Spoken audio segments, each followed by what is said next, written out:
Hello students, स्वागत है आपका हमारे यूट्यूब चैनल पे maths booster by Rudra Sonkar में। तो ये हमारा व्हाट्सएप नंबर है। अगर आपको कोई डाउट्स वगैरह आते हैं, कुछ भी आपको जानकारी चाहिए तो आप हमें मैसेज कर सकते हैं। चलिए शुरू करेंगे हम लोग रेलवे ग्रुप डी का सुपर मॉक टेस्ट। इसके टोटल 25 क्वेश्चन। तो इस मॉक टेस्ट में यूज होने वाले पहले हम लोग फॉर्मूले देख लेंगे। तो इसमें हमने क्या किया है, अंकगणित प्रतिशत औसत अनुपात के 8 प्रश्न लिए हुए हैं और सिंप्लीफिकेशन भिन्न मूल्य के लिए हैं 7 प्रश्न। ठीक है, तो ये क्वेश्चन सॉल्व करते हैं पहले अपन लोग। देखो कह रहा है 320 का 50% क्या होगा। तो इस टाइप का भी क्वेश्चन हो तो याद रखिएगा, पहले आपको क्या करना है, परसेंटेज। देखो 320 है इंटू 15, परसेंटेज मतलब होता है बटे में 2 जीरो, तो 1 जीरो से 1 जीरो उड़ा और 5 दूनी 10, 5 तिया 15, 2 16 दूनी 32, तो ये हो जाएगा 16 तिया 48। तो ये हमारा आंसर हो जाएगा। कोई दिक्कत समस्या है यहाँ पर? अभी देखो नेक्स्ट वाला है। देखो अगला क्वेश्चन क्या कह रहा है, कह रहा है कि ये 48 भागे 6 गुणे 3 है। ठीक है, तो 6 का भाग अगर 48 में देंगे कितने बार जाएगा, 8 गुणे 3 कितना जाएगा 24। तो याद रखना बोर्ड मास को सॉल्व करते वक्त हमेशा याद रखना है, बोर्ड मास का नियम अप्लाई करते हैं ऐसे। तो पहले क्या होता है, ब्रैकेट होता है। ठीक है, फिर क्या होता है, ऑफ होता है, मल्टीप्लाई होता है। ठीक है, अगर ऑफ लिखा है पहले मल्टीप्लाई, फिर डी का मतलब डिवीजन होता है। ठीक है, एम का मतलब होता है मल्टीप्लाई, और एक का मतलब होता है एडिशन, और एस का मतलब होता है सब्ट्रैक्शन। ठीक है, तो हमारा आंसर जो मैच कर रहा है वो 24 है। समझ में आ गया आपको?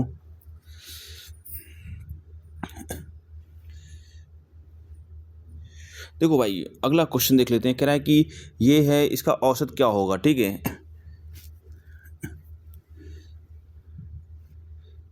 अब देखो 12 है, 18 है, 24 है, 30 है। अभी क्या है, सभी के बीच का डिफरेंस कितने का है, 6 का है। ठीक है, तो जब कभी ऐसा हो सभी के बीच का डिफरेंस 6 का हो, सेम डिफरेंस हो, तो आपको पहला नंबर लेना है और लास्ट नंबर लेना है। तो 12 + 30 कितना हो जाएगा, 42/2, जो कि हो जाएगा 21। समझ में आ गया? अभी देखो क्वेश्चन नंबर चौथा क्या कह रहा है, क्वेश्चन नंबर 4 क्या कह रहा है, यदि 8 पुरुष एक काम को 12 दिन में पूरा करते हैं तो 4 पुरुष इसी काम को कितने दिन में करेंगे। तो आपको एक फार्मूला याद रखना है, M1D1 और M2D2। यहाँ पर M1 का मतलब है पहले व्यक्ति, D1 का मतलब पहले वाले दिन। ठीक है, M2 मतलब दूसरे व्यक्ति, और D2 मतलब है दूसरे वाले दिन। तो यहाँ पर वैल्यू पुट करते हैं तो 8 × 12 और M2 की वैल्यू हो जाएगी 4 × D2। तो यहाँ सॉल्व करेंगे, 4 × 3 = 12, D2 की वैल्यू क्या आ जाएगी, 8 × 3 = 24, जो कि ऑप्शन नंबर सी करेक्ट हो जाएगा। देखो भाई कह रहा है 35:49 का अनुपात सरल करना है। तो आपको क्या करना है, 7 से भाग देना है, 7 × 35 और 7 × 7 = 49। तो आपका ऑप्शन नंबर कौन सा करेक्ट हो जाएगा, ए वाला। ठीक है, कोई दिक्कत समस्या? अब कह रहा है कि 2000 पर 5% की दर से 3 वर्ष का साधारण ब्याज क्या होगा। तो हमेशा याद रखना, जो साधारण ब्याज होता है SI होता है। ठीक है, P का RT% होता है, यानी आप 1 साल में मिलता है 5 रुपये का ब्याज, 3 साल में कितना मिल जाएगा, 15। तो 15% किसका निकालेंगे, 2000 का। तो 2000 का क्या निकालेंगे, 15%। ठीक है, तो परसेंटेज से 2 जीरो उड़े, तो 20 × 15, तो 15 दूनी 30। समझ में आया कि नहीं आया? ठीक है, नहीं आया तो देखो एक बार दोबारा। तो इस फॉर्मूले के द्वारा अप्लाई करने की कोशिश करते हैं। तो देखो भाई प्रिंसिपल की वैल्यू कितनी हो गई, 2000, और रेट ऑफ इंटरेस्ट कितना हो गया, 5%, और टाइम कितना लग रहा है इसको, 3 साल, बटे में 100। तो 2 जीरो से 2 जीरो उड़े, 20 × 5 = 100, 3 × 300। ये हो गया हमारा आंसर। तो आपको याद रखना है फार्मूला, SI बराबर क्या होता है, PRT/100, जहाँ पर P का मतलब होता है प्रिंसिपल यानी मूलधन, R का मतलब होता है रेट यानी ब्याज दर। ठीक है, और T का मतलब होता है समय। अभी देखो अब 16 और 24 का आपको एलसीएम लेना है। तो एलसीएम लेने का जो सबसे अच्छा मेथड ना, आप ऐसा नंबर सोचो जो दोनों को, बड़े से बड़ा नंबर है जो दोनों को डिवाइड करे। तो 8 है, तो 8 इसको डिवाइड करेगा 2 बार, 8 दूनी 16 और 8 देगा 24। अब देखो इन दोनों नंबर में कोई भी नंबर क्या है, कॉमन नहीं है, या किसी और नंबर से डिविजिबल नहीं होगी, बस उनको मल्टीप्लाई करके आगे लिख दो। 8 दूनी 16 तिया 48। समझ में आ गया? कोई दिक्कत समस्या नहीं होनी चाहिए। अब देखो अब हमें क्या करना है, SCF फाइंड करना है। ठीक है, तो SCF का मतलब भी होता है क्या है ना, तो वो कह रहा है संख्याओं के बीच का अंतर ज्ञात करें। क्या यह गुणनखंड है? तो एक आपने सिंपल सी ट्रिक और भी हो गई, क्या है, इनके बीच का आप डिफरेंस ले लो। तो इनके बीच का डिफरेंस कितने का है, 18। अगर 18 है, इन दोनों से डिवाइड हो रहा है, तो मतलब उसके बाद कोई और नंबर उनके फैक्टर को डिवाइड नहीं करेगा तो मतलब क्या होगा, वो इसका एचसीएफ कहलाएगा। तो आंसर कितना आ जाएगा हमारा 18 आ जाएगा। बाकी एक सिंपल मेथड भी होता है, 36 से 54 का भाग दे दो, 36 से कम 36, 18 बार जाएगा, फिर 36 को भाग दोगे तो 18 दूनी 36, ठीक है, 2 बार। तो हमारा जो आंसर आ जाएगा वो 18 आ जाएगा। तो ऑप्शन नंबर ये भी सही हो जाएगा, डी। और भी मेथड है, ठीक है। एक होता है फैक्टराइजेशन मेथड होता है, वो क्या होता है, 36 के फैक्टर कर लो आप पहले, ठीक है। तो 36 के फैक्टर करोगे, 2 18, 2 नैया, 3 त्रिका, 3 एक कम, तो 2 गुणे 2 गुणे 3 गुणे 3, ये फैक्टर आ गया। अब करेंगे हम लोग 54 के फैक्टर। तो 54 के फैक्टर कर लेते हैं। 54 के फैक्टर करेंगे तो 27 दूनी 54, 3 त्रिका 9, सॉरी 3 27, 3 त्रिका 9। तो इसके जो फैक्टर आ गए 54 के, ये आ गए 2 गुणे 3 गुणे 3 गुणे 3 गुणे, ठीक है। तो यहाँ पर हम लोग क्या करते हैं, जो दोनों में कॉमन हो, तो ये कॉमन है दोनों में, एक ये कॉमन है और ये कॉमन है, तो उनको लिख लेते हैं। 2 गुणे 3 गुणे 3, तो 3 त्रिका 9 दूनी 18। समझ में आया?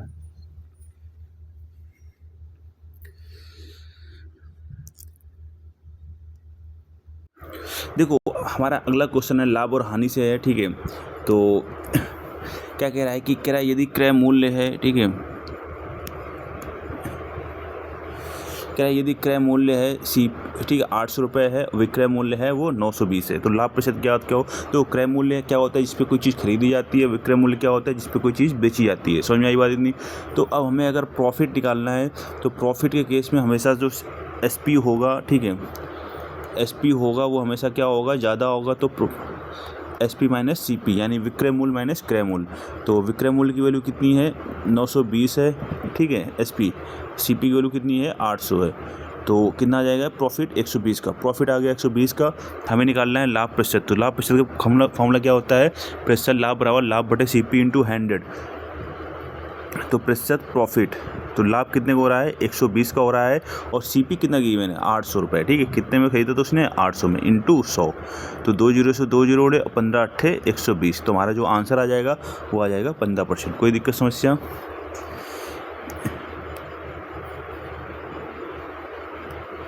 अब देखो भाई, अब क्वेश्चन 10वां क्या कह रहा है, कह रहा है एक ट्रेन है 1.5 घंटे में 90 किलोमीटर की दूरी तय करती है, तो गति किलोमीटर पर घंटे में पूछी जा रही है। तो देखो गति का जो फॉर्मूला होता है, चाल बराबर क्या होता है, दूरी बटे समय। तो चाल बराबर होता है दूरी, तो दूरी कितनी है 90, ठीक है। समय कितना लग रहा है 1.5, पॉइंट हटा के 1 जीरो पर 15 छक्का 90 60, तो 60 किलोमीटर पर घंटा हमारा आंसर आ जाएगा। कोई दिक्कत समस्या? अभी देखो क्या कह रहा है, ये कह रहा है कि 25 का स्क्वायर क्या होगा। तो स्क्वायर निकालने की एक ट्रिक होती है, जिसके आखिरी में 5 हो तो क्या करना होगा, 5 का स्क्वायर करके लिख लो, ठीक है, 25, ठीक है। फिर क्या करना है, जो नंबर आगे लिखा होगा दहाई का अंक, इसको बोलते हैं इकाई का अंक, इसको बोलते हैं दहाई का अंक। दहाई का अंक के आगे वाले नंबर से मल्टीप्लाई कर लो, तो 2 तियां 6, 625, यही हमारा आंसर हो गया, ठीक है। देखो यही चरण बताए गए हैं, ठीक है। पहले 25 लिख लो, ठीक है, लिख लिया, समझ में आई बात। फिर 2 के बाद क्या आता है, 3 आता है, तो 2 तियां 6 आंसर हो जाएगा, ठीक है। कह रहा है कि ये किसका घन है, ठीक है। तो ये तो आपको ये क्यूब याद होनी चाहिए, अगर नहीं याद है तो इसके आप क्या कर, ये तो पता है हमें कितने किसका क्यूब होता है, 7 का। अगर नहीं याद है तो आपको फैक्टराइजेशन करना है। 7 का क्यूब 7 से भाग देंगे 49, 7 1, तो कितना आंसर आ जाएगा हमारा। इसमें क्या करते हैं, 3 के जोड़े में से 1 बाहर लेते हैं, ठीक है। जो हमारा आंसर आ जाएगा 7 आ जाएगा। अभी देखो भाई, क्वेश्चन नंबर 13 क्या कह रहा है कि 250 का 3/5 क्या होगा। तो सिंपल सी बात है, 250 है, ठीक है, 3/5 निकालना है, तो बस 3/5 से गुणा कर दो, तो 5 से काटोगे तो 50 बार, 50 तियां 150, option number D. Question number 14 क्या कह रहा है, कह रहा है किसी वस्तु को 600 में बेचने पर 20% की हानि होती है, तो सीपी का ज्ञात करो। देखो अब देखो इसको क्या कर रहा है, 20% की हानि हो रही है ना 600 में बेचने पर। तो देखो आपका जो एसपी होता है, ठीक है, वो सीपी का, देखो अगर प्रॉफिट, अभी इसमें क्या करेंगे, देखो 20% है तो 20% मतलब 100 रुपये की चीज़ उसने खरीदी होगी, अगर सीपी उसने कितना रहा होगा 100, ठीक है। अब उसको घाटा हो रहा है 20 का, तो कितने में बेचेगा वो, 80 में, ठीक है।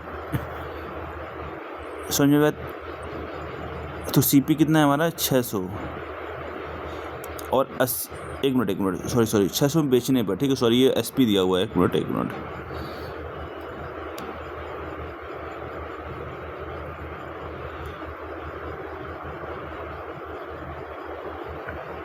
देखो CP कितना हो गया 600, SP कितना हो गया 600, ठीक है। CP हमें निकालना है, ठीक है। अभी इसको और भी ट्रिक उसको बता देता हूँ, ठीक है।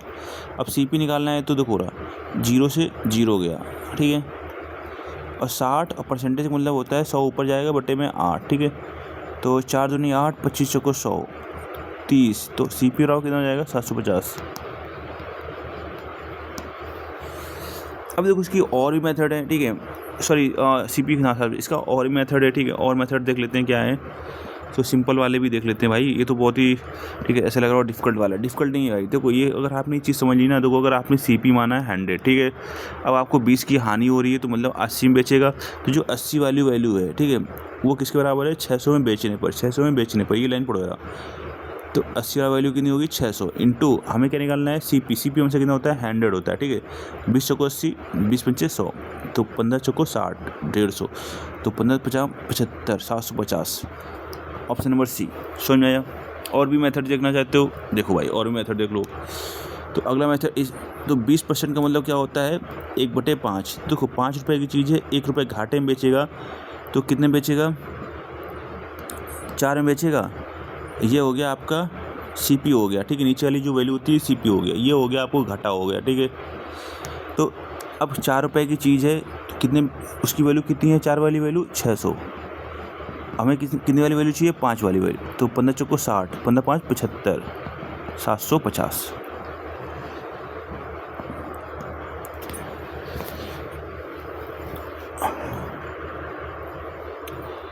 देखो भाई अगला क्वेश्चन है क्वेश्चन नंबर 15, क्षेत्रमिति से कह रहा है 9 सेंटीमीटर भुजा वाले वर्ग का परिमाप क्या है। देखो परिमाप क्या होता है 4 गुणे भुजा होता है, तो 4 गुणे 9, 9 चौको 36। और इम्पॉर्टेंट बात क्या जानने वाली लायक है कि देखो जो आपका वर्ग होता है ना, इसकी चारों साइड क्या होती हैं बराबर होती हैं, ठीक है। तो ये भी 9, ये भी 9 और ये भी 9 और ये भी 9। तो पेरीमीटर परिमाप होता है क्या है चारों साइडों का, सभी साइडों का जोड़। तो 9 चौको 36, 9 9 18 27, 9 36। समझ आया। अगला क्वेश्चन देख लेते हैं। कह रहा है कि 12 सेंटीमीटर लंबाई और 8 सेंटीमीटर चौड़ाई वाले आयत का क्षेत्रफल क्या होगा। तो आयत का जो क्षेत्रफल होता है वो L इंटू बी होता है, ठीक है। तो 12 गुणे 8, ये दो क्षेत्रफल लिखा हुआ है L इंटू बी। तो L की वैल्यू कितनी है, लंबाई की वैल्यू 12 और चौड़ाई की वैल्यू कितनी होगी 8, 12 8 कितना हो जाएगा 96।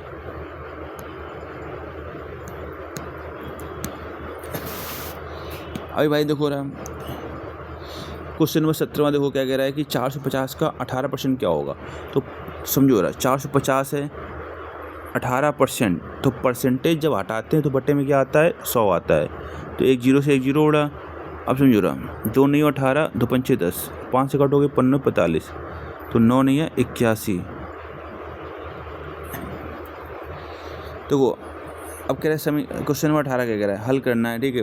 तो देखो 8 से 56 और बस क्या पहले देखो मल्टीप्लाई करना है, फिर क्या करना है एडिशन करना है। तो 8 से 56 और 12 कितना हो जाएगा 68। तो ये आपने बोर्ड नियम पढ़ा है ना, बोर्ड मास का नियम। ब्रैकेट है नहीं यहाँ पर, ऑफ है नहीं यहाँ पर, डिवीजन है नहीं यहाँ पर, ठीक है। बचा क्या मल्टीप्लिकेशन, जो आपको पहले क्या सॉल्व करना पड़ेगा मल्टीप्लिकेशन करना पड़ेगा, ठीक है। तो 7 56 आ जाएगा, फिर क्या करेंगे फिर एडिशन आता है प्लस 12, तो 68 हो जाएगा।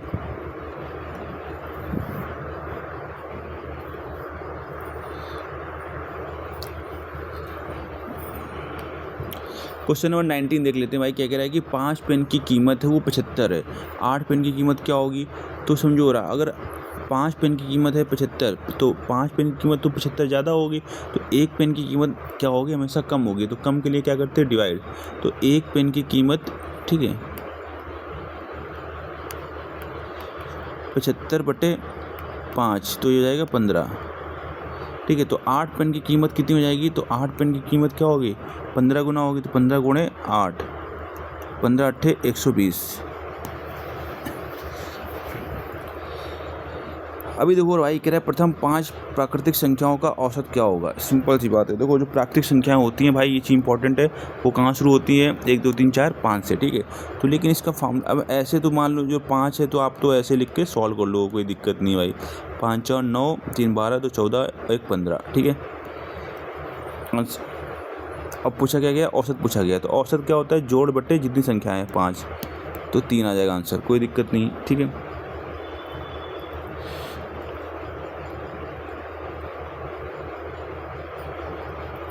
अब देखो रहा, अगर मान लो अब बोल देता कि 20 प्राकृतिक संख्याओं का औसत, तो 20 प्राकृतिक संख्या तो लिखने बैठोगे नहीं, तो इसका डायरेक्ट फॉर्मूला होता है n+1/2, ठीक है। तो n की वैल्यू यहाँ पर देखो इसके अनुसार कितनी है 5, तो 5 + 1/2 6/2, यानी आंसर कितना आ जाएगा हमारा 3 आ जाएगा, कोई दिक्कत समस्या।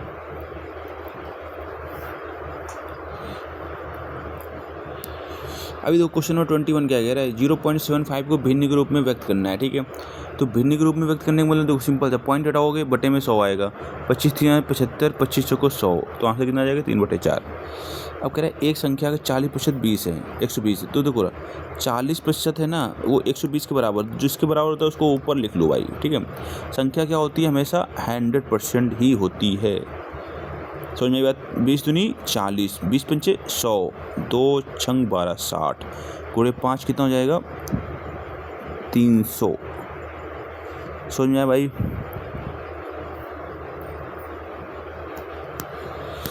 अब देखो यार बट्टा वाला क्वेश्चन देख लेते हैं। कह रहा है कि 1000 रुपये पर 15% की छूट दर से छूट राशि क्या होगी। देखो रहा छूट राशि क्या होती है, जो 15%, यही आपका MRP का ठीक है परसेंटेज डिस्काउंट, यही क्या होती है छूट होता है, ठीक है। तो 1000 का 15%, तो परसेंटेज का मतलब हो गया 2 0 उड़े, 15 दहम 150, यही हमारा आंसर हो जाएगा। तो ऑप्शन नंबर सी करेक्ट।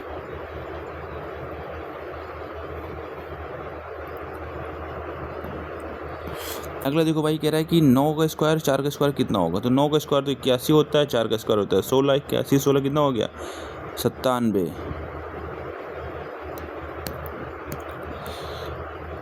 ये देखो अब क्या कह रहा है, ये क्वेश्चन देखो, क्वेश्चन नंबर 25 आखिरी क्वेश्चन है। ये कह रहा है कि कोई धनराशि साधारण ब्याज पर 10 वर्षों में दुगनी हो जाती है भाई, ठीक है। तो कह रहा है कि ब्याज दर क्या है। तो आपने 100 रुपये लगाया, ठीक है, वो कितनी हो गई 200 हो गई, तो 100 रुपये का क्या मिल गया आपको, ब्याज मिल गया, ये आपका हो गया प्रिंसिपल, ठीक है, यानी मूलधन हो गया, ये हो गया आपका मिश्र धन, ठीक है। तो आपने 100 रुपये लगाया, 200 रुपये मिल गया, तो 200 रुपये आपको क्या मिलेगा, ब्याज मिलेगा। तो इस टाइप के क्वेश्चन में जो ब्याज होता है ना, उसमें क्या करते हैं, जो साल होते हैं उससे भाग दे देते हैं, तो कितना आ जाएगा आंसर हमारा 10%, ऑप्शन नंबर बी करेक्ट हो जाएगा। अब देखो ये जादुई सूत्र है, अगर सूत्र से याद करना है तो सूत्र से देख लो। दर बराबर क्या होता है n-1, तो मतलब कितने गुना हो रहा था, 2 गुना हो रहा था, 2 में से 1 गया 1, ठीक है, इंटू 100, समय कितना लग रहा था 10, तो 10 का भाग दो, आंसर आ जाएगा 10%, समझ में आ गया। तो एक बार हम लोग रिवाइज करेंगे, ठीक है, ये आपके आंसर की हैं, ठीक है।